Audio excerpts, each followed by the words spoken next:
Tomorrow is World Hepatitis Day. It's a day to ensure the education and understanding of this disease is shared internationally.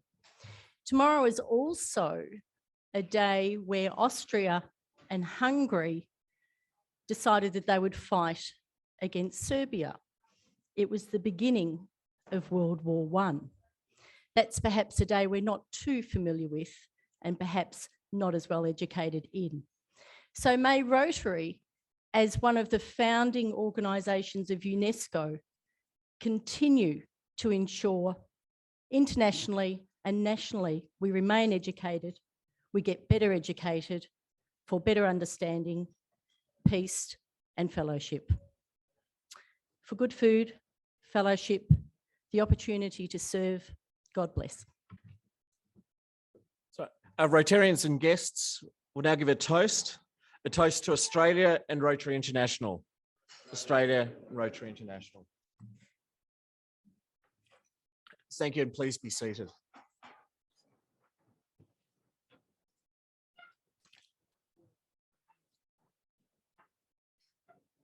That's right. We'll now be breaking for lunch. For those of you online, you'll be invited to join a breakout room where you can enjoy fellowship with others, and we'll reconvene about 1:15. Thank you. Well, good afternoon. Welcome everybody, members, visitors and guests. It's my great pleasure to welcome you all to our fourth meeting of this Rotary year, our 4,947th club meeting in our 102nd year. And also, for those doing the countdown, it's now 44 weeks until the Rotary International Convention here in Melbourne. So it's wonderful to see you all here today, including those attending online as well. And thank you to Vice President Peter Davis. Where's Peter? Over there. There we are. Yeah, thank you, Peter, for stepping in last week. And it's also great to see so many actually physically here at the Sofitel as well. I know we sent out a call to arms. It's really important that we're able to get as many sort of physically here each week as we can, and I appreciate those of you who are here to who've made it today. So today we're highlighting the upcoming World Hepatitis Day and have with us esteemed researcher Professor Margaret Hellard, AM, who's Deputy Director of the Burnett Institute. We have Frank Carlos, also from Liverwell, and also joining us are colleagues you may have met in the hepatitis van downstairs when you came in. We have Associate Professor Peter Higgs, who's a Burnett Senior Fellow, and we have Russell Shewan and Fiona Still from Liverwell as well. So would you please join me in making these club guests and visitors welcome. Another very special guest who's actually visiting us from Queensland today is Janine Marnie. Janine's a former member of our club and she's made it down from Queensland today. So it's great to see you here, Janine. And it's anytime you're in Melbourne, please join us. So please welcome back, Janine. We also have a couple of other visitors and guests who are here in person. So when I mention the name, could I invite you and your host to stand when your name's announced, and remain standing, and we'll welcome them in a collective manner at the end. We have Dennis Treadle, who's a guest of Cheryl Treadle. Third time lucky, Dennis, I apologise. Who's a guest of Cheryl Lacey. And we also have Vanessa Hall, who's a guest of John Pebbody. I think that covers it. Could you please join me in making all of our visitors welcome? And we've also got a few online too, so great to see you all online. Just a few club notices first of all, and we're going to lead off with a special notice from Bernie McIntosh, if you'd like to come and tell us about the upcoming Monash commemorations, which lead up to the awarding of the 2022-23 Monash Medal. Thanks, Adrian. Joe, can you press play on the video, please? No, I'm only joking. Bit of lectern humour. Might have worked.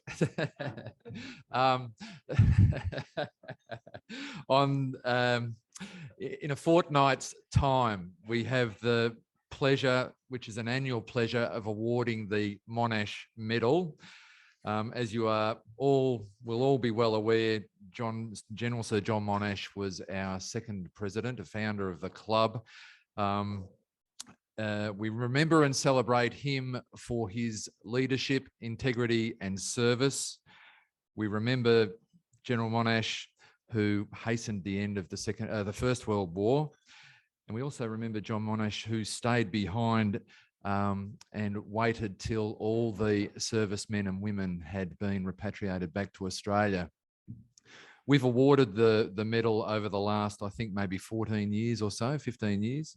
Names such as Gus Nossel, John Bertrand, Michael Kirby, Jim Barry, Jeffrey Rosenfeld, Barry Jones, and now we will be awarding the medal to Peter Darvell.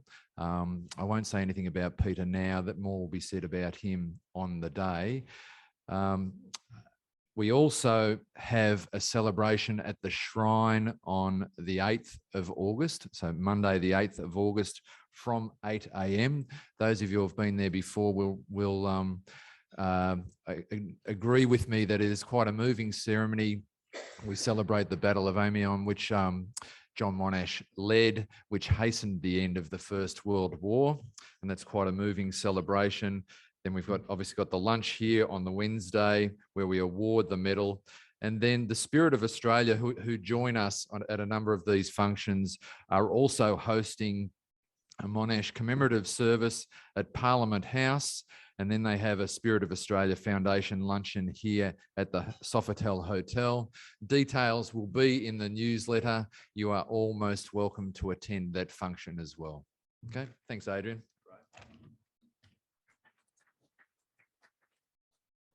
Thank you, Bernie. And all of the hard work for that particular event and really week is by our club's 08 committee, which of course is the 8th of August. And it's just worth remembering, of course, with the Battle of Amiens, that the Rotary Club Amiens is also a sister club, a friendship club of ours as well. So we often try to involve them where we can. I've just got a few extra notices as well. The first one is the Vocational Service Award, which is coming up, and on your tables there should be a flyer just advising that we're still seeking some nominations. So anyone who, if you just have a look at the flyer, and if there is anyone who you feel is suitable to nominate, please forward them along to Helen Moylan as well. So that's been awarded since 1964, that award. For excellence in vocational service and also service to the community. Other notices on yesterday morning at 7:30, a number of our individual members joined our corporate members as well for the first quarterly corporate member meeting of the year, which was a great success. We had a number in the Rotary office as well as many online as well. Kirsten Sayers from Red R gave us a wonderful talk about the work that they're doing in the South Pacific, particularly in relation to training for disaster recovery. And we're hoping to get a bit more involved in that project that we have there in Tonga in particular. So that was great to see our corporate members there, and we're always looking to increase our corporate membership as well. So if any members have any ideas or contacts of organisations that they feel that the Rotary Club of Melbourne would be attracted to, please let me or Michael Selth know. We also last Friday had our Arts Committee had their Picasso Century event at the National Gallery of Victoria, which was attended by many, and I see many of you here today attended last Friday. It was the first time I'd been to the Winter Masterpieces on a Friday evening, and it's absolutely packed. It was incredible. They had in one room that seemed to be a band with disco and lots of bright lights. Another area, they had the champagne station, which was certainly most attractive to my wife, Louise. But amongst all of that, of course, was all the Picasso and Picasso-related art as well. So from my point of view, I thought having the presentation from the gallery before we went out and saw the exhibit really made such a difference in understanding the art and what was there. So well done to David Cram and his Arts Committee for organising that. This Sunday, we have our first tree planting event of the year. So that's done in conjunction with Planet Arc. and Peter Berg's been our club member leading the charge on that one. I know in previous meetings we've been asking for additional volunteers. Well, we no longer need additional volunteers. Our capacity has been reached, and many of us will be out on Sunday in Wantirna planting trees on National Tree Day. So looking forward to report on that. And the last notice is to thank you all for attending in person again, for bringing your masks as well. We understand the challenges of COVID right now, and it is very difficult. So we do very much appreciate you being here in person and bringing guests, and please continue to do that in upcoming weeks, particularly this sort of time of year is a time when many of our members do escape to warmer climes or warmer hemispheres as well. So for those of you who are here in Melbourne, what better thing to do than come along to lunch at the Rotary Club of Melbourne. So with that, it's time to draw the raffle. And because there's no raffle, that's done very quickly. And I can now move on to the chair of the day, Debbie Nfu, to introduce our guest speaker. Thank you all.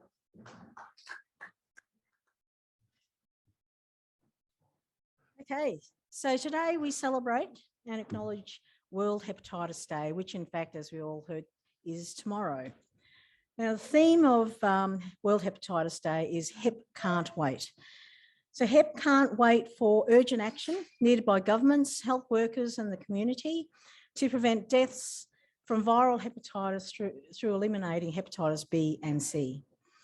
And we also want to reduce the stigma and discrimination of the condition, which affects close to 500,000 Australians. Now, the End Hepatitis Now project is one of our R100 projects, which we have collaborated with Liverwell, incorporating the Hepatitis Victoria.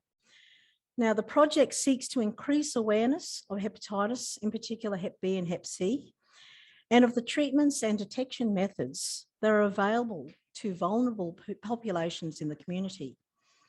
By doing so, we aim to reduce the stigma and the discrimination for so many individuals who have hepatitis. We've been doing this by presenting about hepatitis to as many Rotary clubs as we can, concentrating on the District 9800 at this stage, and Fiona and Russell have been instrumental in doing this as well. 3 years ago, we were fortunate to have Professor Margaret Hallard and Frank Carlos present to us about their hepatitis research and experiences. And a lot has happened since then. And so today we're fortunate to have Professor Hallard back with us to speak on the current status of viral hepatitis incidents and current medical research initiatives, followed by Frank, who will deliver his lived experience presentation. Professor Hallard has years of experience in the area of infectious diseases, including hepatitis, preventing their transmission and identifying the impact of these infections in vulnerable populations. This experience has placed Professor Hallard as an expert in many advisory roles, including WHO, for setting elimination targets for Hep B and Hep C, and increasing testing and treatments for hepatitis in highly marginalised and vulnerable groups. So without further ado, I'd like to hand you over to Margaret, and mic is yours.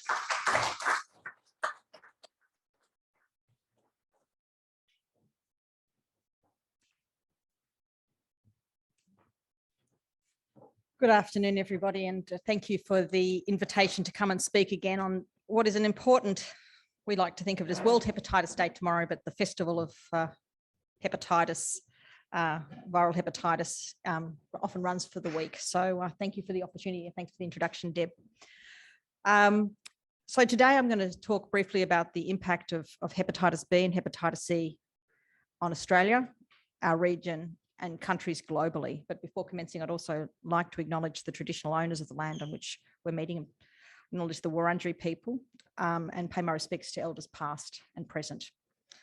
So some of you will have heard me speak before, but some will be new to it. So I'm just going to give you up a bit. Thank you. Some of you will have heard me speak before, but others won't. Normally my voice is classified as plenty loud enough to get across any space, but there you go. But just in case you won't, I'll briefly explain the work of the Burnett Institute and then talk more specifically about the work that, some of the work that I undertake there, and obviously why I think you should be absolutely fascinated, interested, and get engaged in the elimination of hepatitis B and hepatitis C response, both within Australia, the region, and globally.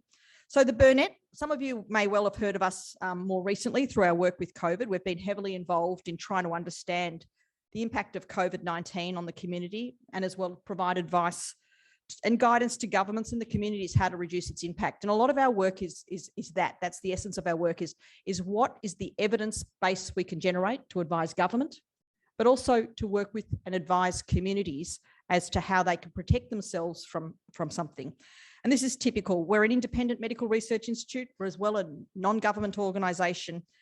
Our work is multidisciplinary, from the lab, where we've been working on COVID vaccines, diagnostics, right through to this engagement in community and development work, in an effort to basically, we're looking for health equity, to ensure that all people, regardless of their circumstances in life, have an opportunity to have good health, which then impacts on all of their lives and the social economic well-being for them and their families. So it is our mission. Our mission is essentially to achieve better health for vulnerable communities in Australia and internationally by accelerating the translation of research discovery and evidence into sustainable health solutions.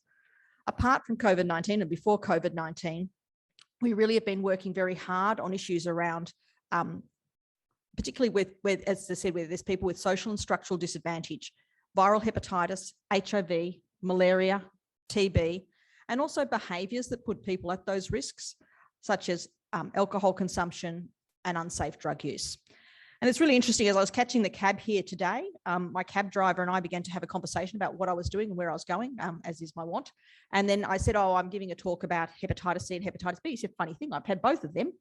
And then he told me his story. And this is typical of the story of people with hepatitis. So he was born in a large family in the time where, when there were large families and a father who was not kind to his mother and basically regularly beat the mother and him, he and his siblings were steadily removed from the household and put into orphanages. And at about the age of sort of 7 or 8, he contracted through the orphanage, he got hepatitis B through a procedure happening at St. Vincent's. And then he got over it and he talked about how that happened. And that's very typical of hepatitis B.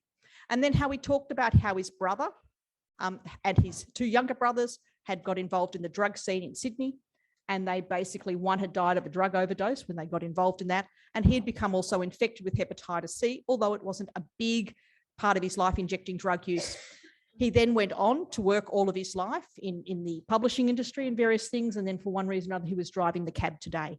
He had been cured of hepatitis C a couple of years ago, and he was enormously grateful that he'd had that opportunity of cure. But that's just the cab driver, me coming in from Clifton Hill. There are stories all the time if we want to stop and look at it. And his life circumstances was not as privileged as many of us today. His life circumstances meant he was at risk of both of those diseases, but also we can change his life circumstances and other people's life circumstances by providing them with care. So that's my first sort of wander away from my notes, but I just thought it's just really interesting. A simple conversation in a cab and somebody whose life is changed by a cure, which I'll talk about in a moment. So I have a number of roles at the Burnett Institute. As a deputy director, I provided strategic advice and overview all sorts of things and get involved in the COVID response and whatever else that somebody trips me over on my way to sort of the kitchen or whatever as to what I become involved in. But really what I've been working on for many years is really thinking about the elimination of hepatitis B, hepatitis C, and HIV. And today, because it's World Hepatitis Day, I will focus on hepatitis B and hepatitis C, what they are and why I care and why I think you should care, and really why I'd like you to get involved.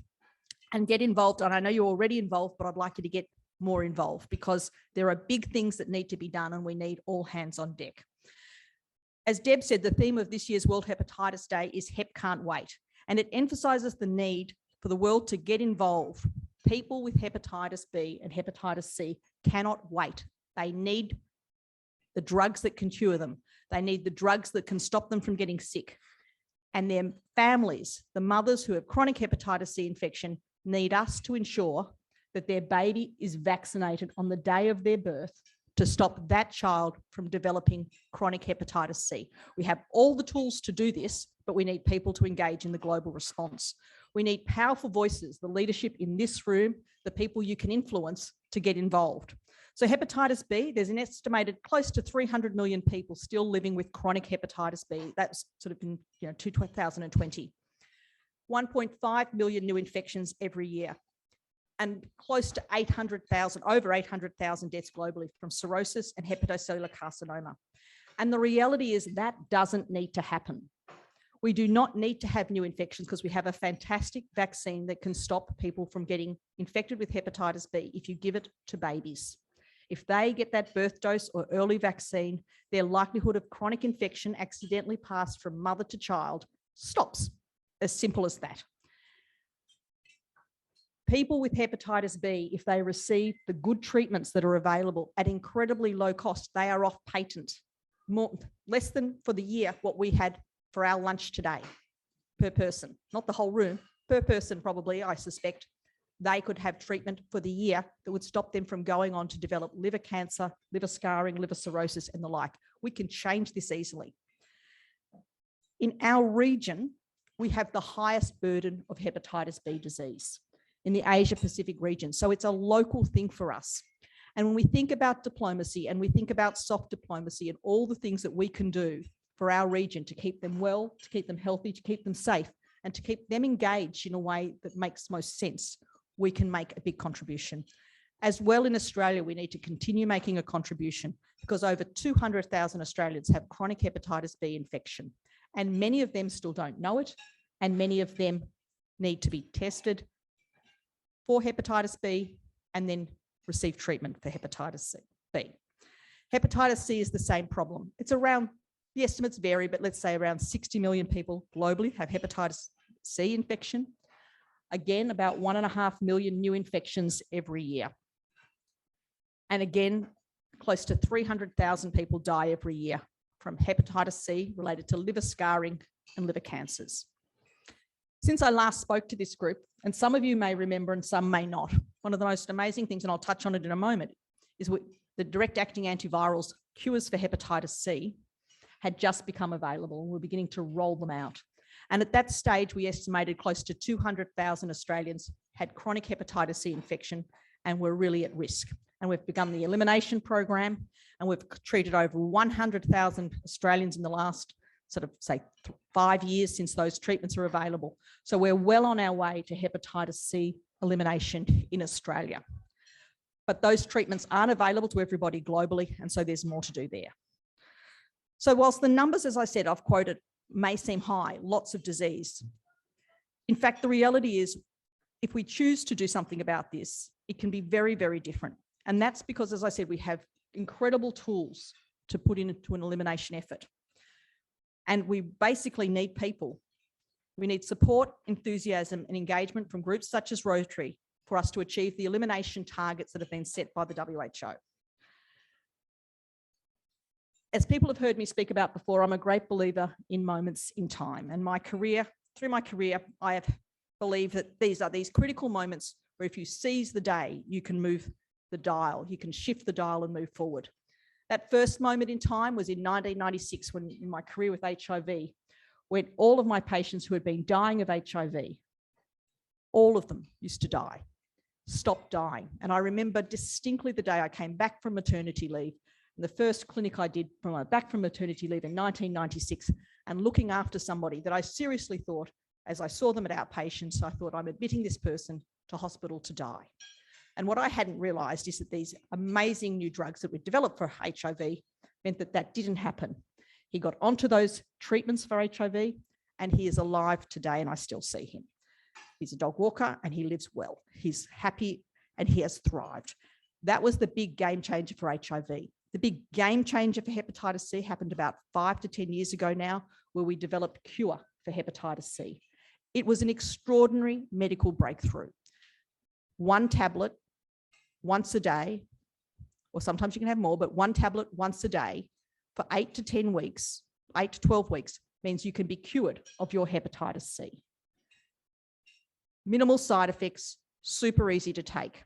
So something that previously I had cure treatments, which I used to poison people regularly and make them feel terrible, we now had cure, and it is real cure. And if you are on treatment, over 95% of people who take that treatment can be cured. So this is one of the most amazing things that we should, and this has not been done before. A similar amazing breakthrough happened in the 1980s with the vaccine for hepatitis B. And again, it is a brilliantly good vaccine, which is effective and increasingly effective with low side effects. And as I said, if we can ensure that every baby born in the world today is given a timely birth dose vaccine plus the follow-up vaccines, we could have it would mean we had no new cases of hepatitis B globally. And it's just something that is so simple. It's a cheap vaccine, but we need people like Rotary to do something about it. So what do we need to do?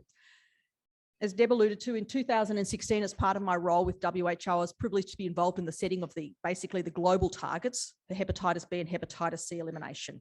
In summary, these targets are trying to substantially reduce the number of people infected. So we talk about elimination as a public health threat. We know we're not going to eliminate totally by 2030, but we can make enormous inroads such that the lives of people in Australia, in the Pacific, in Pakistan, in, say, Rwanda, in any country in Africa, can be markedly changed, where we can provide health security. That helps families.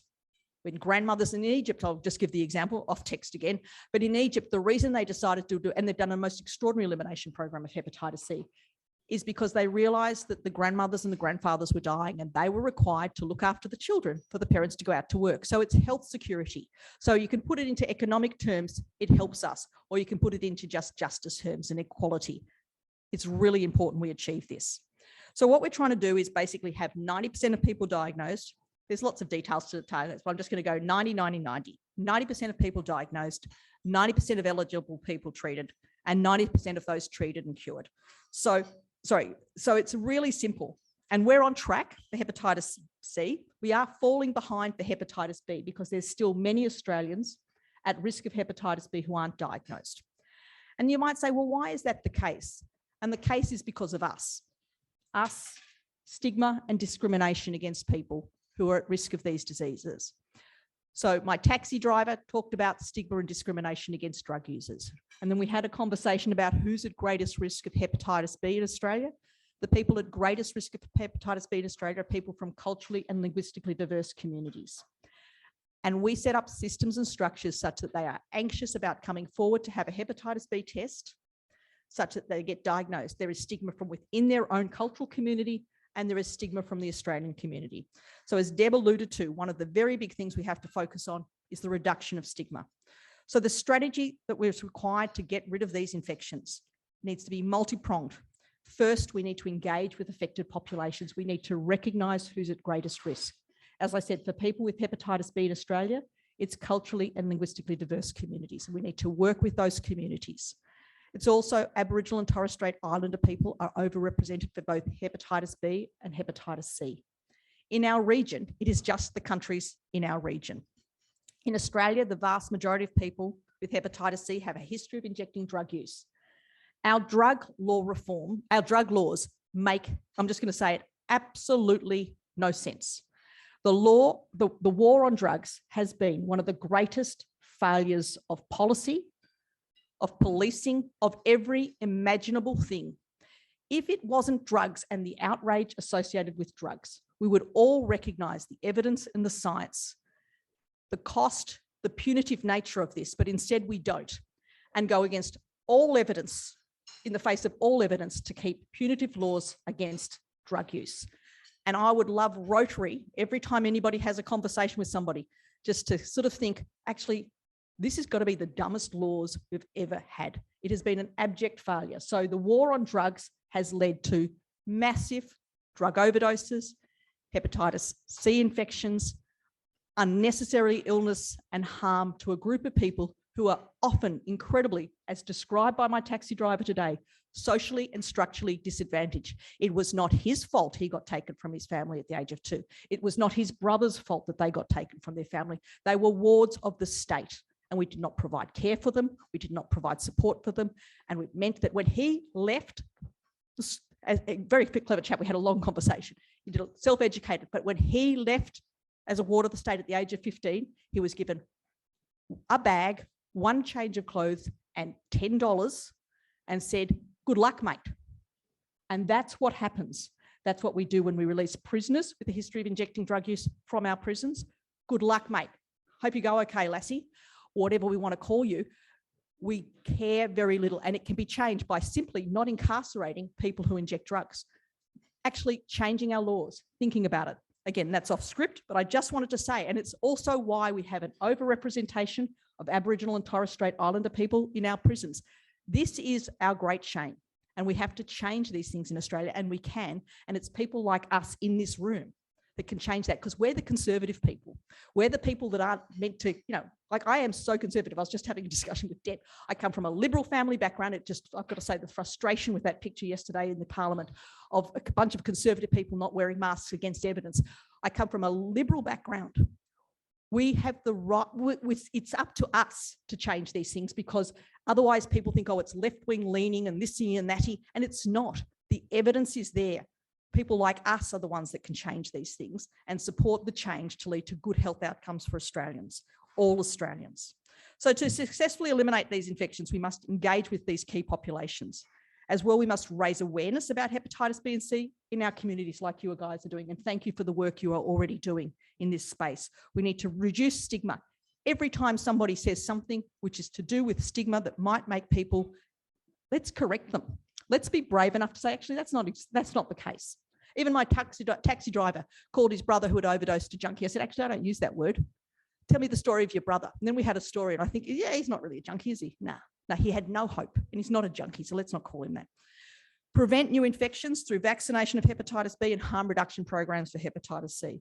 Increase testing and treatment of people at risk, and that babies, even in Australia, not every child gets a birth dose vaccine. Let's have that change, but let's also work to have that change in our region. Because in our region, it's critical we support those countries. Due to time constraints today, I'm not going to go into all the details about the work we do to reduce these infections, but suffice to say, we're doing multiple projects across Australia that aim to engage affected communities around increasing testing and increasing treatment uptake, and really thinking about where does somebody want to have their care. And it's really important that we think that that care is not where we, or me as a doctor, a specialist physician, provides that care, but where does that person want to have their care? In the community, near them. Why can't they test at home? My argument is that the biggest life-changing test, or the life-changing thing to me, I was able to test in the privacy of my own home to find out I was pregnant with my first child. Most women have been able to figure out how to do a self-based test at home. And it was been impossible, and we've suddenly all realised with COVID, we can all test at home. Why can't you have tests at home for hepatitis B and hepatitis C? Those tests exist, but we don't actually we don't give people the right to do that. Let's bring tests everywhere. Let's flood the market with tests, home-based tests, tests at the GP, tests where you go to the pharmacy. Why do we have these restraints that make it that people can't choose how they want to have their diagnosis in their care? Trust people that they can do this well, and then provide them with the support when they come forward. So it's critically important that we think about these things. Where are the places and spaces that we need to be? So my mantra overall with health is simplify, simplify, simplify. It's like property. It's, location, location, location. With health, it is simplify, simplify, simplify. Basically, most people don't want to spend any time seeing me. So let's make it that they don't have to go up to the Alfred Hospital where I am, but they go somewhere else. And most people don't want to come too often. So let's get rid of all unnecessary tests. Eliminate C Australia, or EC Australia, is the big project that we run, which is aimed at achieving hepatitis C elimination from Australia. We do this in collaboration with Liverwell, Hepatitis Australia and others. And we're making great progress. As I said, we're nearly really 50% of the way there. Hep B, we need to put in a lot more work. And we need to really think about that. So what can Rotary do? Rotary can do a lot, both within Australia, in our region and globally. A key challenge is to raise awareness and reduce stigma. Also, to use your influence to persuade governments in the region and around the world to commit to the elimination effort. I don't need to tell Rotarians the importance of business, professional and community leadership in such approaches. That's what Rotary is. It's using those things. So I invite Rotary again, and I know you guys are doing it, but to really kind of go at it again. to be a global partner in the effort to eliminate hepatitis B and C.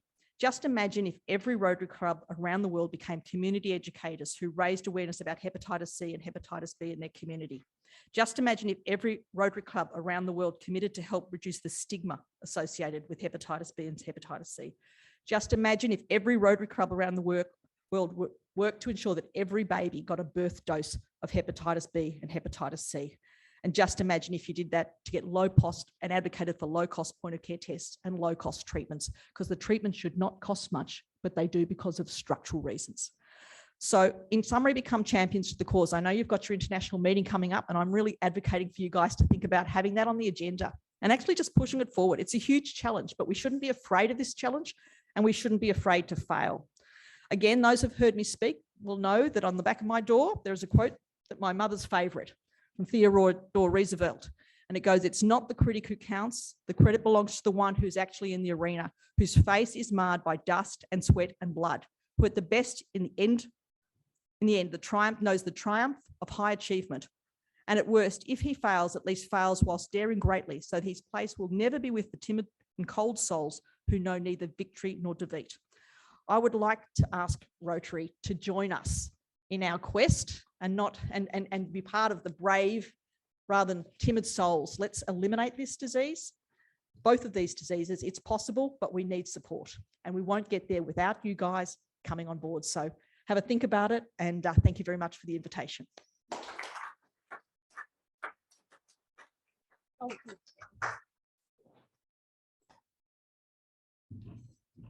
So next up, we have Frank Carlos to give us a bit of insight on his experience with HEP.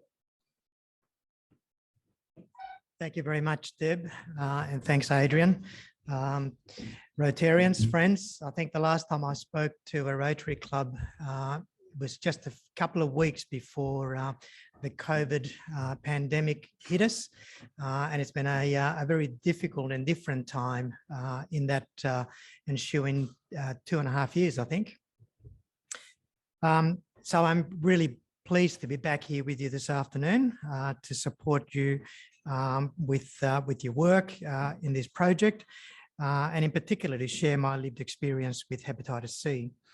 I've got a long history working with the Victorian government, and in particular in their areas of health and community services. And in a number of roles that I've had, I've encountered Rotarians in all walks of life.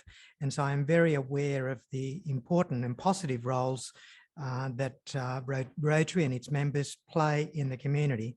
And I'm really looking forward to continuing to work with you on this particular project. Can I also thank Margaret for her presentation? It's always a pleasure to share a podium with Margaret, even though she takes too much time at times, but that's okay because her words are really important, I think. Although I've got a professional interest in the health sector and in the community sector, for me, hepatitis is very much a personal issue. You see, I'm what euphemistically we call a person with lived experience.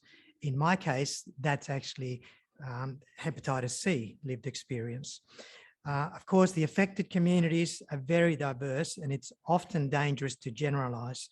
But I want to give you a snapshot of the potential impacts of hepatitis by briefly sharing my experience with you. My family migrated from Spain in 1969. And like all migrants, we went through a migration process and pre-migration health checks, came through flying colours, no problems, and then we were allowed to migrate. However, in the early 90s, following a routine health check, I was diagnosed with hepatitis C, to my surprise. And I was told at the time, when you get diagnosed, the doctors or nurses will talk to you about risk factors. What risk factors have you got? How much you have got this virus? That was done with me, and it came down to potentially, and most likely, it was the fact that I'd been immunised in Spain as a child. And it came as a shock to me and to my family. In fact, my family was probably in denial initially, particularly my parents, because they considered themselves somehow responsible. They had been the ones taking me to get immunised after all. But perhaps also they didn't know much about hepatitis C, but they intuitively understood the stigma that is attached to this family of diseases. And there was worse to come, because it was suggested that given my risk factor, that the rest of the family should be also checked, should be tested for hepatitis. And again, to our great surprise and shock, my mother and my younger sister were discovered to also have hepatitis C. Still, at the time, we were all healthy and there was no treatment anyway. So it was a case of wait and see and hope. By the late 90s, my health was seriously deteriorating. My liver had become cirrhotic, and Margaret talked about that, and it's scarred. It means that it's not doing the job. It's not able to do the job that it's there to do, which is really to remove toxins from your blood, etc. And so when that happens, you become quite sick. Because that means that when your liver's not doing its job, it's putting pressure on every other organ in your body. So I had episodes of encephalopathy, which is what happens when those toxins are not removed from your body, your bloodstream, and they go to your brain, and your brain gets all confused and you become all confused. And worse. It's a horrifying experience for anyone who's experienced encephalopathy, and not just for me or for the person who's suffering it, but for those around you, your carers. In fact, I don't think I exaggerate when I say that early in 2000, I was close to death and I had to undergo what they call a life-saving liver transplant. I'm not sure if you've experienced anyone with a terminal condition like end-stage liver disease, and I can take questions privately or openly. It's difficult for the patient, but it's even more difficult for the family. And it's more difficult when you don't have the support of family and others. The transplant was not easy, and it did save my life. And I consider myself very fortunate, for although we have an excellent track record with liver transplantation in this country, there's really no guarantees. I've seen other patients die on the waiting list, and I've seen a number of patients who've been successfully transplanted, but who unfortunately are not with us, because not every outcome is as good as what you can see here today. So yes, I've had a great outcome, and I'm almost immediately returned to good health. It's an amazing transformation when you have a transplant, when your appetite quickly returns, the proper colour in your, you lose the jaundice look on your skin, on your eyes, etc. And within 5 months of my liver transplant, I was able to return back full-time work. Quite amazing, considering I'd been pretty much on my deathbed only a few months before. So you might think, well, that was a great story. It was hard for a while, but great outcome. End the story. Hepatitis C doesn't leave your body. Hepatitis C is in your bloodstream, and you can have a liver transplant, but that doesn't get rid of the virus. So you might then it's really then about what happens to your virus, and I think I'm going to get the wind up here, but I'll just persevere for a second. So you start to recover very, very quickly. Fortunately, in 2015, I was given compassionate access to the direct-acting antivirals that Margaret talked about, and voila, I was rid of hepatitis C, no trouble. My younger sister was also subsequently cured of the virus through the same drugs.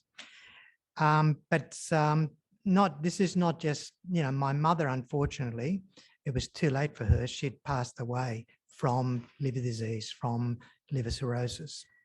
So this is not just my story, it's the story of the taxi driver. It can be the story, can be your story, it can be the story of someone in your family. It can be the person who's serving you at the cafe. It can be your accountant, it can be your lawyer. It's not confined to, one class of people. I just want to finish off on finishing off on the story of my mother, who was well connected to her GP and had firsthand experience of my journey, and yet she was not able to have that conversation with her own GP. And worse still, her own GP, knowing that she had that diagnosis, didn't see that there was anything that they could offer, didn't think that it was appropriate to raise it.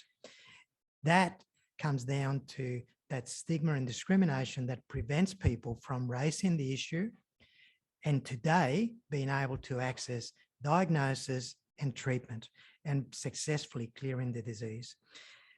Many, many people, as Margaret has said, have already cleared it in Australia and across the world, but the fatality rate is still quite high. It's akin to the road toll in Victoria, and we don't accept the road toll, and we shouldn't accept death due to hepatitis. It is a case of hepatitis can't wait. My mother couldn't wait. She had to wait, unfortunately. But, you know, it's not something that we should be leaving for tomorrow. We need to tackle it each and every day. We need to tackle it today. And I am so glad that we've got Rotary on our side and on that quest, because I think together we can make a big difference. So I think I am now out of time. I am going to leave it there. But thank you very much. Please stay with us on this quest. We really appreciate it. And it is very, very worthwhile. Thank you. Good afternoon.